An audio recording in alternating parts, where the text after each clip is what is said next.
বিস্ময়ে মোড়া, রহস্যে ঘেরা আমাদের এই পৃথিবী। সীমাহীন মহাশূন্য থেকে মহাসাগরের অতল গহ্বর, প্রকৃতির পরতে পরতে লুকিয়ে আছে জ্ঞানের অফুরন্ত ভাণ্ডার।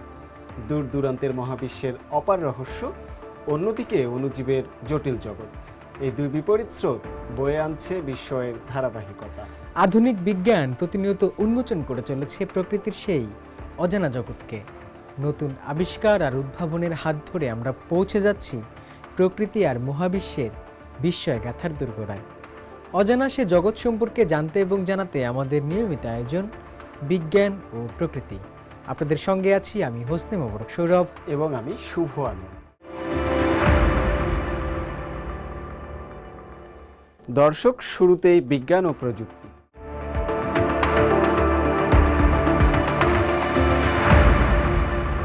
কম্পিউটিং, জীববিজ্ঞান এবং ক্লিনিক্যাল চিকিৎসা, এই তিনটি ক্ষেত্রের যুগান্তকারী সমন্বয়ে বর্তমানে প্রযুক্তির যে শাখাটি দ্রুত অগ্রসর হচ্ছে তা হলো ব্রেন কম্পিউটার ইন্টারফেস। মস্তিষ্ক এবং বাহ্যিক ডিভাইসের মধ্যে সরাসরি সংযোগ স্থাপনকারী এই প্রযুক্তিতে চীন বর্তমানে বিশ্বকে নেতৃত্ব দিচ্ছে। সম্প্রতি বেজিংয়ের একটি হাসপাতালে চীনের প্রথম BCI ক্লিনিক্যাল ওয়ার্ড চালু হয়েছে, যেখানে একজন রোগীর মাথার নিচে ইলেকট্রোড বসিয়ে একটি বড় সাফল্য অর্জিত হয়েছে।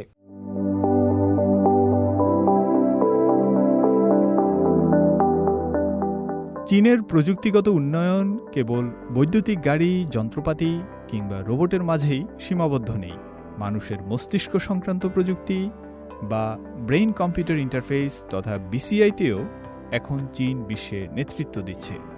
মেশিনের মধ্যে মস্তিষ্কের তথ্য আদান প্রদানের এই প্রযুক্তি এখন চীনের উচ্চ প্রযুক্তির শিল্প উন্নয়নের কৌশলগত অংশ। আর তাই 2027 সালের মধ্যে BCI শিল্পে বড় ধরনের সাফল্য অর্জনের রোডম্যাপও প্রকাশ করেছে দেশটি।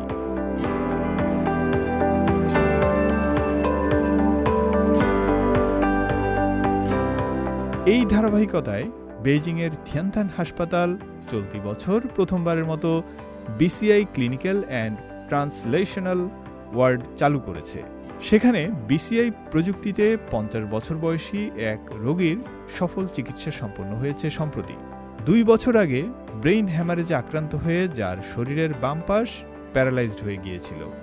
গত জুনে ওই রোগীর মস্তিষ্কে বেইনাও 1 নামের একটি নমনীয় ইলেকট্রোড প্রতিস্থাপন করা হয়। চীনের ইনস্টিটিউট ফর ব্রেইন রিসার্চ এবং নিউ সাইবার নিউরোটেক প্রতিষ্ঠানের যৌথভাবে তৈরি সিস্টেমটি একটি সেমি ইনভেসিভ সম্পূর্ণ ইমপ্ল্যান্টেবল ওয়্যারলেস BCI। এর মাধ্যমে রিয়েল টাইমে নিউরাল সিগন্যাল মস্তিষ্ক থেকে বাইরের ডিকোডিং ডিভাইসে পাঠানো সম্ভব হয়। অস্ত্রোপচারের আগে কার্যকারী MRI ব্যবহার করে আমরা লক্ষ্যস্থান নির্ধারণ করি। এরপর মোটর কনটেক্সটের উপরে নমনীয় ইলেকট্রোড স্থাপন করা হয় এবং সার্জারির সময় ক্রমাগত যাচাই করা হয় যে আমরা স্পষ্ট স্নায়বিক সংকেত পাচ্ছি কিনা। কেবল তখনই আমরা নিশ্চিত হতে পারি যে অস্ত্রোপচারের পর সংকেত গ্রহণ, ডিকোডিং এবং অঙ্গপ্রত্যঙ্গের মোটর নিয়ন্ত্রণ সফল হবে।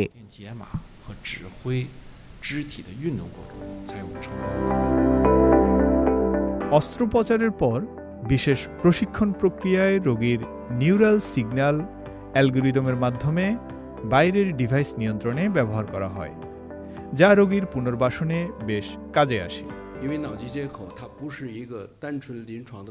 BCI কোনো সাধারণ ক্লিনিক্যাল কাজ নয়, কারণ এতে কম্পিউটিং, বায়োসায়েন্স ও ক্লিনিক্যাল প্র্যাকটিস সবই জড়িত। আমরা China institute for brain research এবং বিভিন্ন চিপ কোম্পানির সঙ্গে কাজ করি। এই বিশেষ ওয়ার্ড প্রতিষ্ঠার মাধ্যমে বেইজিং থিয়ানথান হাসপাতাল এমন একটি প্ল্যাটফর্ম গড়ে তুলেছে যা প্রযুক্তি, কম্পিউটিং, ইলেকট্রোফিজিওলজি ও ক্লিনিক্যাল ইমেজিংয়ের দক্ষতাকে একত্রিত করেছে। চীনের BCI প্রতিনিয়তই দিচ্ছে নতুন কিছু না কিছু। সন্দেহ নেই যে চীনের এই প্রযুক্তির হাত ধরেই বিশ্বের স্বাস্থ্য খাতে ঘটতে চলেছে বৈপ্লবিক পরিবর্তন। ফয়সাল আব্দুল্লাহ, CMG বাংলা।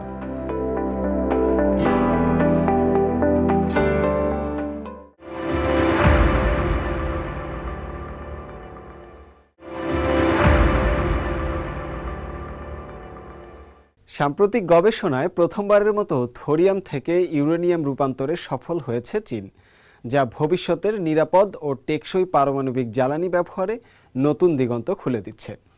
নতুন নকশার কারণে থোরিয়াম মল্টেন সল্ট রিঅ্যাক্টর প্রকল্পের নিরাপত্তাও বেড়েছে। বিস্তারিত থাকছে প্রতিবেদনে।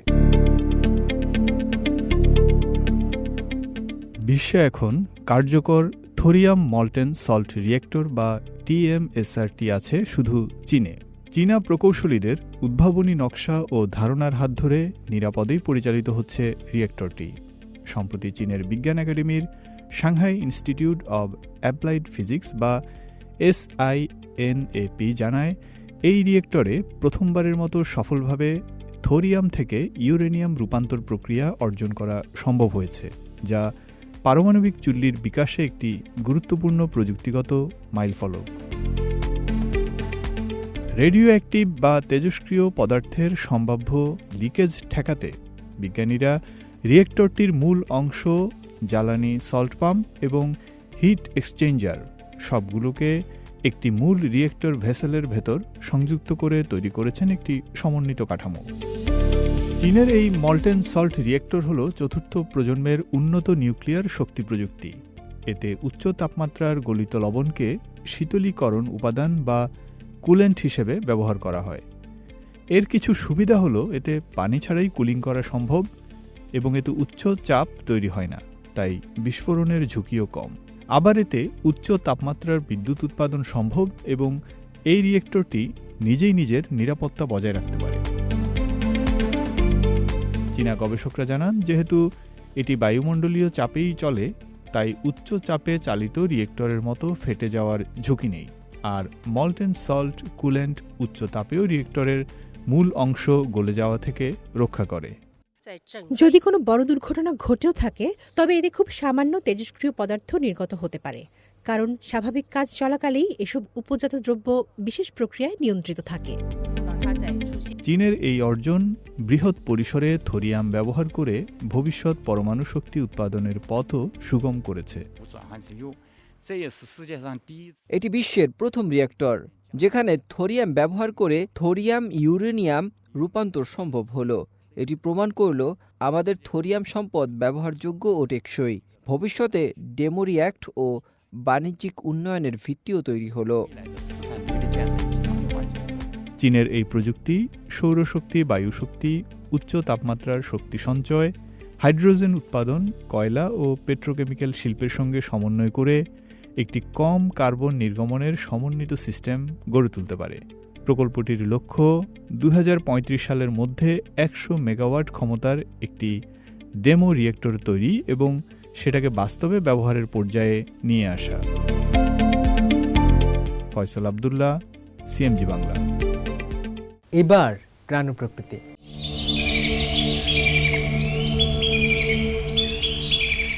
দক্ষিণ সিনচিয়াং বহুদিন ধরে পানির ঘাটতি ও বন্যা, এই দুই বিপরীত চ্যালেঞ্জের মুখোমুখি হয়ে আসছে।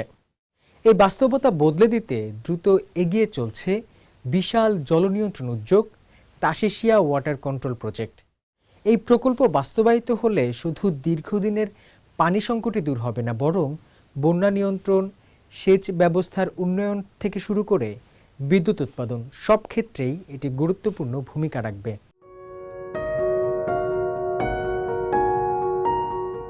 উত্তর পশ্চিম চীনের সিনচিয়াং উইগোর স্বায়ত্তশাসিত অঞ্চলের কোমারাক নদীর তীরে নীরবে বদলে যাচ্ছে দক্ষিণ সিনচিয়াংয়ের ভবিষ্যৎ। এখানে গড়ে উঠছে বিশাল তাশিয়াসিয়া জলনিয়ন্ত্রণ প্রকল্প, যা নির্মাণ শেষে অঞ্চলটির কৃষি, গৃহস্থালী ব্যবহার এবং শিল্পের জন্য হয়ে উঠবে নির্ভরযোগ্য জলসম্পদের উৎস। প্রকল্প সংশ্লিষ্টরা জানান, কুমারাক নদী আকসু নদীর অন্যতম বড় উপনদী, যা পুরো জলপ্রবাহের প্রায় 40% যোগান দেয়। আগে আকসু অঞ্চলে কোনো বড় জলাধার না থাকায় শীত ও বসন্তকালে দেখা দিত তীব্র পানির সংকট, আর গ্রীষ্মে হঠাৎ বেড়ে যেত পানির প্রবাহ। এই সমস্যা দূর করতেই নির্মাণ করা হচ্ছে তাশিয়াসিয়া জলাধার। অসাধারণ ভৌগোলিক বৈশিষ্ট্যের ভিত্তিতে বেছে নেওয়া হয়েছে এই স্থানের গভীর ভি আকৃতির উপত্যকা। এই প্রকল্পের সবচেয়ে বড় পরিচয় 247 মিটার উচ্চতার বাঁধ, যা ৮০ তলা ভবনের সমান এবং এটি বিশ্বের সর্বোচ্চ কনক্রিট ফেসড সেন্ট গ্রেভাল ড্যাম। ২০২৫ সালের শেষ দিকেই জলাধারে পানি ধারণ শুরু হবে বলে আশা করছেন সংশ্লিষ্টরা। সংশ্লিষ্ট সূত্র থেকে আরও জানা যায় ২০২৬ সালের জুনে চালু হবে প্রথম বিদ্যুৎ উৎপাদন ইউনিট, আর বছরের শেষে পুরো প্রকল্পই সম্পূর্ণরূপে চালু হবে। তবে জলাধারে থাকবে ১.18 বিলিয়ন ঘনমিটার পানি, যা প্রায় ৬টি থিয়ানচি লেকের সমান। এ থেকে বছরে প্রায় ৩৮ কোটি কিলোওয়াট ঘণ্টা বিদ্যুৎ উৎপাদিত হবে, যা দক্ষিণ সিনচিয়াংয়ের গ্রিডকে সরবরাহ করবে স্থিতিশীল শক্তি। কুমারাক নদীর উজানে রয়েছে একটি বৃহৎ হিমবাহ গঠিত হ্রদ, যা প্রতি বছর জুলাই আগস্টে ফেটে গিয়ে আকস্মিক বন্যা তৈরি করে। এই পানি মাত্র ১০ ঘন্টার মধ্যে তা শিয়াসিয়া এলাকায় পৌঁছে যায়। নতুন জলাধার চালু হলে এমন আকস্মিক বন্যা নিয়ন্ত্রণ করা সম্ভব হবে, ফলে নিরাপদ থাকবে পুরো নিম্নাঞ্চলের নদীপথ। প্রকল্প সংশ্লিষ্টরা বলছেন, শীত ও বসন্তকালে সেচের জন্য পানির অভাব দক্ষিণ সিনচিয়াংয়ের কৃষির বড় সমস্যা ছিল। তা শিয়াসিয়া জলাধার এই অভাব পূরণ করবে, বিশেষ করে আকসু অঞ্চলের কৃষি সেচে মিলবে স্থায়ী সরবরাহ। সম্পূর্ণ চালু হলে তা শিয়াসিয়া জল নিয়ন্ত্রণ প্রকল্প দক্ষিণ সিনচিয়াংয়ের পানি ব্যবস্থাপনা, কৃষি, বিদ্যুৎ এবং পরিবেশ রক্ষায় নিয়ে আসবে এক নতুন যুগ।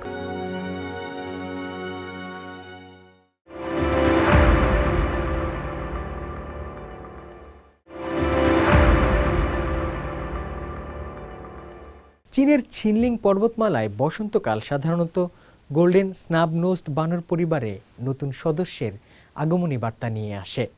একটি স্ত্রী বানর প্রতি ২ বছর পর পর মাত্র একটি বাচ্চা জন্ম দিতে পারে। ফলে এই নবজাতকটি সবার ভালোবাসা ও যত্নের কেন্দ্রবিন্দুতে পরিণত হয়। ধূসর সাদা লোমের এই বাচ্চাটি জন্মের পরপরই পরিবারের সদস্যদের কাছ থেকে উষ্ণ অভ্যর্থনা লাভ করে। শৈশবের প্রায় ১৯ থেকে ২২ মাস পর্যন্ত বাচ্চাটি তার মায়ের কোলেই সবচেয়ে বেশি নিরাপত্তা ও উষ্ণতা অনুভব করে। গোল্ডেন স্নাব-নোজড বানরের জন্ম, তাদের শক্তিশালী পারিবারিক বন্ধন এবং যত্নের এই মনোমুগ্ধকর চিত্রায়নই ফুটিয়ে তোলা হয়েছে সিজিটিএনের বিশেষ ডকুমেন্টারি সিরিজ ছিনলিং পর্বতমালা এর প্রথম পর্ব দ্য ক্রেডলে।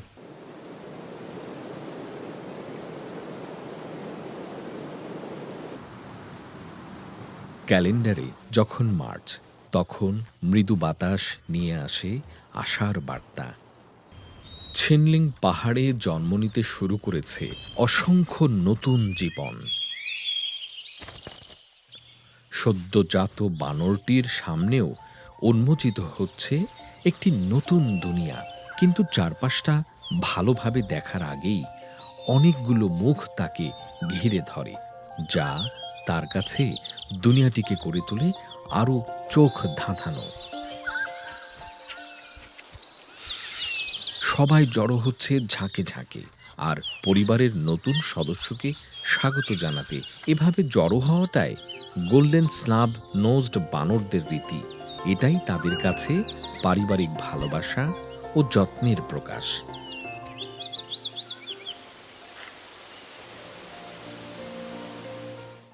গোল্ডেন স্নাব-নোজড বানরের ক্ষেত্রে পূর্ণবয়স্ক স্ত্রী বানর প্রতি ২ বছর পর পর বাচ্চা জন্ম দেয়।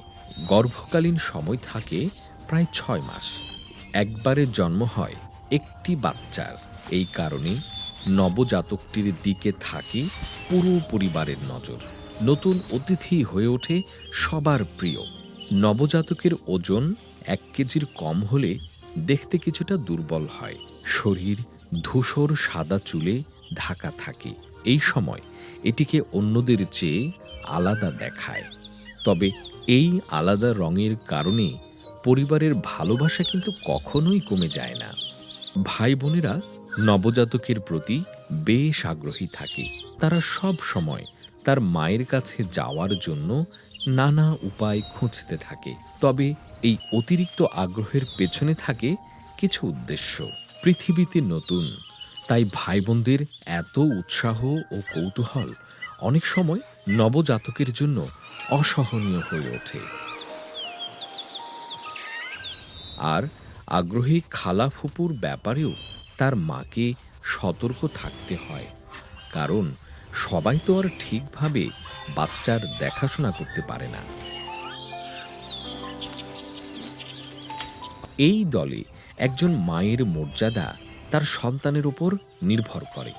সে এই বিশেষ মর্যাদা খুব উপভোগ করে। এই বানরদের পরিবারের অন্য সদস্যের তুলনায় প্রাপ্ত বয়স্ক পুরুষ সদস্যের অধিকার ও প্রভাব বেশি থাকে। সে সব সময় চলে রাজকীয় ভঙ্গিতে, এমনকি যখন সে নিজের বাচ্চার সঙ্গে খেলে তখনও তার আচরণে দেখা যায় কর্তৃত্বপূর্ণ মনোভাব। গোল্ডেন স্নাব নোজড বানররা সাধারণ পারিবারিকভাবে জীবনযাপন করে। পরিবারের সদস্যরা একে অপরের যত্ন নেয়, একসঙ্গে খাবার খোঁজে এবং একসঙ্গে সময় কাটায়। শৈশবে বাচ্চা বানর ডুবে থাকে ভালোবাসায়, কিন্তু দিন শেষে সে সত্যিকারের নিরাপত্তা ও উষ্ণতা অনুভব করে তার মায়ের কোলে। গোল্ডেন স্নাব নোজড বানরের দুধ পান করার সময়কাল প্রায় 19 থেকে 22 মাস পর্যন্ত। এই সময়কালে বাচ্চাটি বেশিরভাগ সময় মায়ের কোলেই কাটায়। বয়স 2 বছর পেরোলেই শেষ হয় দুধ পান পর্ব। ছিনলিং পর্বতমালায় বসন্তকালেও ঠান্ডা থাকে। হঠাৎ বৃষ্টিতে বানরের শরীর ঠান্ডা হয়ে যায়, যা বাচ্চার জীবনের জন্য হুমকি সৃষ্টি করে। উষ্ণ থাকার জন্য তাকে জড়িয়ে ধরা খুবই গুরুত্বপূর্ণ হয়ে ওঠে।